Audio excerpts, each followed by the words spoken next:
to the Precise Act, and I guess it's no surprise to me, you coming from the first district, that you have a proposal that is included in the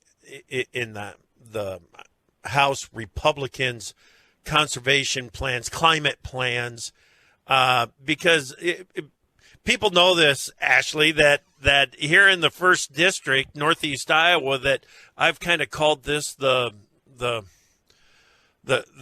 land of cover crops and the land of no-till. Yeah. This is the area where really this in Northwest Iowa is really where it's all kind of started. And tell us about the Precise Act, because I think this takes it one step further for those that have already started to adopt some of the practices to capture that carbon out there.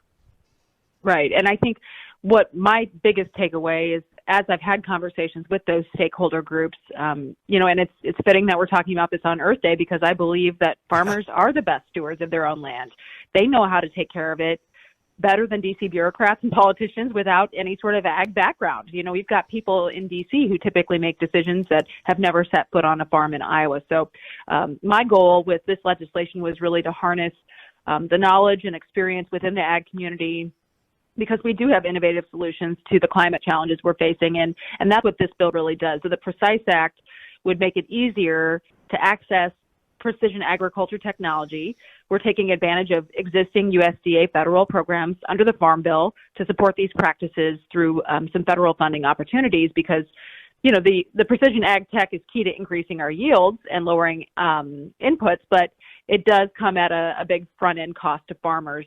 Since it is so extremely expensive to use the technology, we wanted to make it easier to reach for many farmers, and that's really what this bill focuses on.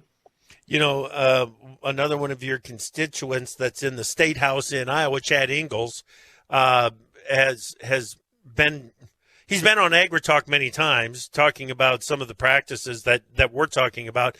And the use of that precision technology is something that has really inspired me as well to work with groups like Pheasants Forever on precision conservation and so on. And it really is the next step because like you said, farmers know what is best on their piece of ground, but when you get the data to support it and to prove what you have been thinking on any individual farm, it's so important, and it gives you that much more confidence to go forward with some of these practices like the House Ag Committee is trying to encourage, right? Absolutely, and we do have that data. I mean, you can go back historically and look at, I was looking at a chart, I think it showed, data on input versus output from the 80s till now, and we have really changed that graph, right? So we're putting less in, we're getting more out, and that's really what we should be doing. And I'm glad to hear you've talked to Representative Ingalls about this, because when I travel through the first district and look at these farms and talk with the people who are actually implementing these practices, many of them have done it without any incentive at all, just because they know it's the right thing to do.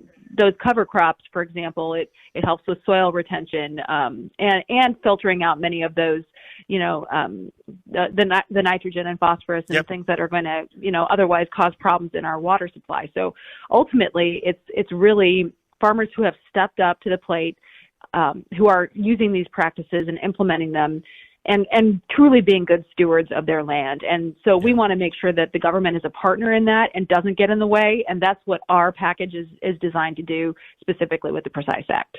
Yeah, excellent.